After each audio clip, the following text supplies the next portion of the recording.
कोणीतरी बरोबरच म्हटलं आहे, ज्या व्यक्तीसाठी तुम्ही कायम अवेलेबल असता ती व्यक्ती तुमची किंमत कधीच समजणार नाही.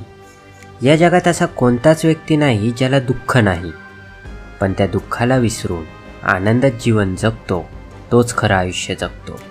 आयुष्यात जर खुश राहायचं असेल तर हसण्याचं कारण शोधत राहा. अतिविचारामुळे आपण आपल्या आयुष्यात काल्पनिक समस्या निर्माण करतो ज्या कधी अस्तित्वातच नसतात. आपल्या माणसांमध्ये राहून परकेपणाचा भास होण्यापेक्षा एकटेपणा स्वीकारलेला कधीही चांगला असतो.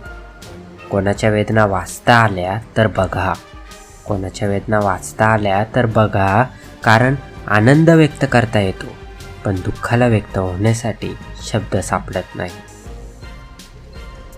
शब्दांचे, वाक्यांचे भाषांतर सहजपणे होऊ शकते. शब्दांचे आणि वाक्यांचे भाषांतर सहजपणे होऊ शकते, पण भावनांचे नाही. त्या मनापासून समजाव्या लागतात. ठराविक अंतर राखल्यामुळे जर एखादे नाते सुदृढ राहत असेल तर जवळीकचा अट्टहास सोडून दिला पाहिजे. काही नाते सुरक्षित अंतर ठेवा या तत्त्वावर जास्ती चांगले असतात. साथ न देणारे पण आपलेच असतात आणि घात करणारे ते पण आपलेच असतात.